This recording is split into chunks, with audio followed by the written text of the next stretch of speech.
Hello guys, welcome back to our channel English plus science with us. और आज मैं आप लोगों के लिए लेके आई हूँ जो हमारा चैप्टर कंटिन्यू था लाइफ प्रोसेस का, ट्रांसपोर्टेशन इन ह्यूमन बींग्स। हमने न्यूट्रिशन पढ़ लिया, हमने रेस्पिरेशन पढ़ लिया। थर्ड जो पार्ट आता है हमारा वो आता है ट्रांसपोर्टेशन, कि जो हमने खाया है, जो हमने डाइजेस्ट किया है, जो हमने प्रोसेस की है रेस्पिरेशन की, उससे जो हमें एनर्जी मिली है उसको पूरी बॉडी में हम ट्रांसपोर्ट कैसे करेंगे, किस तरीके से ट्रांसपोर्ट करेंगे, क्या वो चीज है जो उसे ट्रांसपोर्ट करेगी, किसकी हेल्प से वो ट्रांसपोर्ट होगा, और क्या वो एनर्जी ट्रांसपोर्ट होगी? नहीं, ऐसे बहुत सारी चीजें जो ट्रांसपोर्ट होगी। जो हमने खाना खाया, जो हमें एनर्जी मिली है वो ट्रांसपोर्ट होगी। हमने जो पानी पिया है, जहां जहां वाटर की नीड है वहां वाटर ट्रांसपोर्ट होगा। जो अपना ऑक्सीजन है, CO2 है, वो ट्रांसपोर्ट होगी। जो अपना वेस्ट है, ह्यूमन वेस्ट, वो ट्रांसपोर्ट होगा। तो आज वही देखेंगे हम, ट्रांसपोर्टेशन इन ह्यूमन बींग्स। तो चलो स्टार्ट करते हैं। ट्रांसपोर्टेशन जो है वो ब्लड के थ्रू होता है। इसको चाहे ट्रांसपोर्टेशन बोलो तो सर्कुलेशन बोलो। ये जो ट्रांसपोर्ट करता है जो भी मटेरियल है, food, energy, water, CO2, O2, जो कुछ भी है वो पूरी बॉडी में सर्कुलेट होता है। एक तो ट्रांसफर होता है ब्लड की वजह से, वो ब्लड में डिसॉल्व फॉर्म में होते हैं, ब्लड के अंदर घुल के ही सारी बॉडी में ट्रांसफर होता है। और ब्लड क्या है, पूरी बॉडी में सर्कुलेट होता है, इसलिए इसको हम सर्कुलेशन भी बोल सकते हैं। तो ये सर्कुलेशन जो क्या है, किसकी वजह से होता है? ब्लड की वजह से होता है। तो हम ब्लड के बारे में पढ़ेंगे। सबसे पहले blood transport food, oxygen and waste material. जो कुछ भी ट्रांसपोर्ट करना होता है, चाहे फूड हो, ऑक्सीजन हो, वेस्ट मटेरियल हो, जो कुछ भी ट्रांसपोर्ट हो वो ब्लड ट्रांसपोर्ट करता है। ब्लड के अंदर क्या होता है? एक फ्लूइड मीडियम होता है।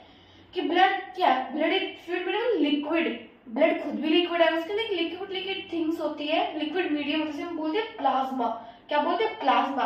इन which the cells are suspended, जिसके अंदर सेल्स मौजूद होती हैं। जिसके अंदर कौन कौन सी सेल्स होती हैं? RBC होती है, WBC होती है, प्लेटलेट्स होते हैं, एनी पिगमेंट होती है, जिसे हम बोलते हैं हीमोग्लोबिन। तो इसके अंदर सेल्स भी सस्पेंडेड होती है, सेल्स भी होती है। Plasma transport food, carbon dioxide and nitrogenous waste in dissolved form.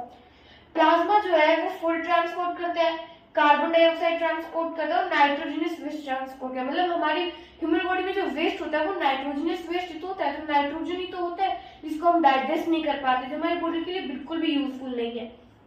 वो ट्रांसपोर्ट डिसॉल्व फॉर्म, मतलब ये सब कुछ प्लाज्मा के अंदर डिसॉल्व होती है, घुली हुई होती है, इस फॉर्म में उनको ट्रांसपोर्ट करता है। O2 is carried by the RBCs, मतलब RBC में रेड ब्लड कार्पोसेल्स। रेड ब्लड कार्पोसेल्स क्या कैरी करते हैं? O2 कैरी करते हैं। मतलब रेड ब्लड कार्पोसेल्स में O2 होता है, ऑक्सीजन होता है, ये ऑक्सीजन को ट्रांसपोर्ट करने का काम करते हैं। WBC जो होती है, जिसको हम बोलते हैं व्हाइट ब्लड कार्पोसेल्स, ये हमारी बॉडी के अंदर डिजीज फाइट का काम करती है। कि कोई भी डिजीज हो जाती है, हमें कोई भी बीमारी हो जाती है, उसके अगेंस्ट वर्क करने का काम करते हैं WBC। तो ये मतलब जो भी ट्रांसपोर्टेशन, जो भी सर्कुलेशन होता है वो ब्लड के थ्रू होता है। ब्लड करती है, ब्लड पूरी बॉडी में सर्कुलेट करती है, इसलिए इसको सर्कुलेशन बोलते हैं, सर्कुलेशन इन ह्यूमन बींग्स। अब ब्लड तो करता है, पर अब ब्लड को पूरे जो बॉडी है उसको ट्रांसपोर्ट करने में ब्लड को भी किसी चीज की हेल्प चाहिए। ब्लड को एक ऑर्गन चाहिए जो उस ब्लड को पूरी बॉडी में पंप करे। वो ऑर्गन क्या है? हार्ट। वो ऑर्गन क्या है? हार्ट है। हार्ट कुछ ज्यादा बड़ा नहीं, हमारी एक मुट्ठी जितना ही एक मस्कुलर ऑर्गन होता है जो क्या करता है? ब्लड को पूरी बॉडी में पंप करने का काम करता है। और इसके 4 चेम्बर्स होते हैं, यानी 4 चेम्बर्स होते हैं, आप मान सकते हो 4 चेम्बर्स होते हैं, जिनमें ऑक्सीजनेटेड और डीऑक्सीजनेटेड ब्लड अलग अलग रखा जाता है, ताकि डीऑक्सीजनेटेड ब्लड को ऑक्सीजनेटेड होने के लिए लंग्स में भेजा जा सके, और उसी लंग्स से जो ब्लड आया है उसे टिश्यूज पे भेजा जा सके। तो आइए अब हम उसी के बारे में पढ़ते हैं। तो यहाँ मैंने एक डायग्राम बनाया है। सिंपली ये कोई हार्ट का डायग्राम नहीं है, सिंपली एक वो डायग्राम से हम हार्ट की फंक्शनिंग को समझ सकते हैं कि हार्ट किस तरीके से फंक्शन करेगा। हार्ट के अंदर ब्लड है, लंग्स से ब्लड आया, लंग्स से ऑक्सीजनेटेड ब्लड लेके आएंगे पल्मोनरी वीन्स। कौन लेके आएंगे? Pulmonary veins. क्या लेके आएंगे? ऑक्सी ब्लड लेके आएंगे, यानी वो ब्लड जिसमें ऑक्सीजन हो। किस में लेके आएंगे?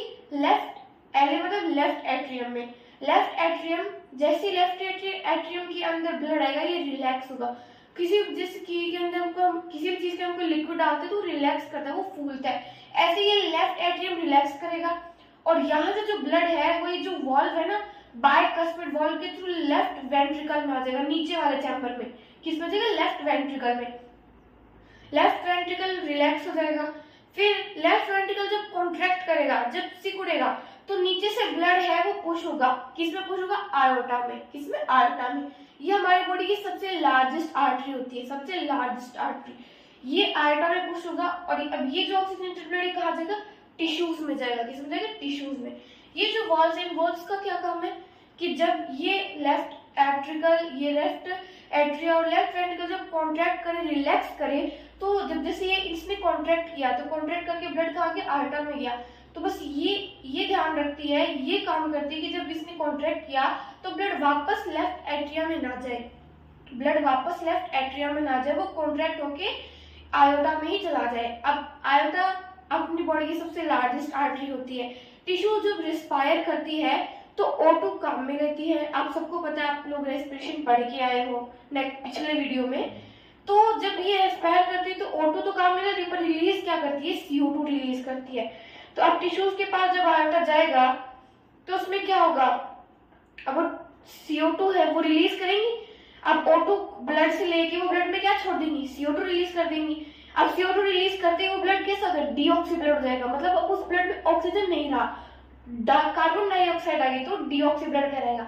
टिश्यू से डीऑक्सी ब्लड कैरी करने का काम किसका है, वेना का होगा, जो हमारी बॉडी की लार्जेस्ट वीन है। क्या हमारी बॉडी की लार्जेस्ट वीन, ये क्या करेगी, टिश्यू से डीऑक्सीजनेटेड ब्लड लेके आएगी इसमें, राइट एट्रियम में, किसमें लेके आएगी, राइट एट्रियम में।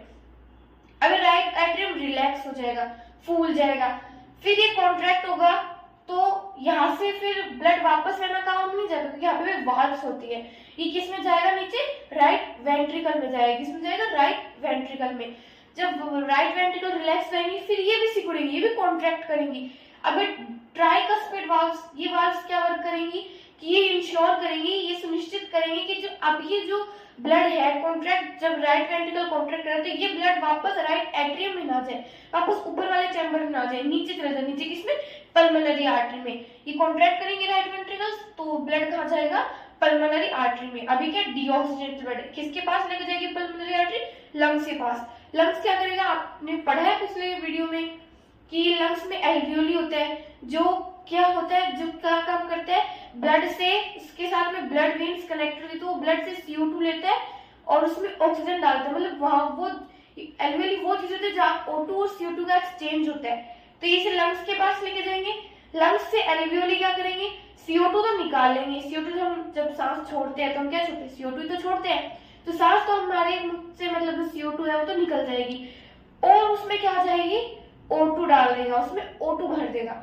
अब O2 वाला जो ब्लड है मतलब वो ऑक्सीजनेटेड ब्लड हो गया, उससे CO2 हट गया और ऑक्सीजन डाल दिया। अब वो जो ऑक्सीजनेटेड ब्लड है वो पल्मोनरी वेन्स लाएंगे इसमें, लेफ्ट एट्रियम में, और वापस वही साइकिल चलती रहेगी। ये है फंक्शनिंग हमारे हार्ट का। ये सब डायग्राम मेनली इसलिए जाके हम हार्ट के फंक्शनिंग को समझ पाए कि हार्ट का जो फंक्शनिंग है, हार्ट का जो मेन डायग्राम है वो कुछ और है, कुछ ज्यादा बड़ा ऑर्गन नहीं होता, अपने एक मुट्ठी जितना ऑर्गन ही होता है, और एक मस्कुलर ऑर्गन होता है जो क्या काम करता है, ब्लड को पंप करने का काम करता है, ताकि ब्लड में जो कुछ भी है, जिस भी चीज को हम ट्रांसपोर्ट करना चाहते हैं पूरी बॉडी में, वो अच्छे से ट्रांसपोर्ट हो पाए। तो ये था हमारा आज का वीडियो। नेक्स्ट में हम पढ़ेंगे इसके ब्लड वेसल्स वो किस तरीके से काम करते हैं और कौन कौन से टाइप्स के होते हैं। इस आज के लिए इतना ही। सो ओके गाइस, आपको वीडियो अच्छा लगा हो तो लाइक करें, चैनल को सब्सक्राइब करें और कमेंट जरूर करें। आपको सजेशन देना चाहते हैं, आपको कोई डाउट है वो कमेंट बॉक्स में जरूर लिखिए। Okay guys, bye bye.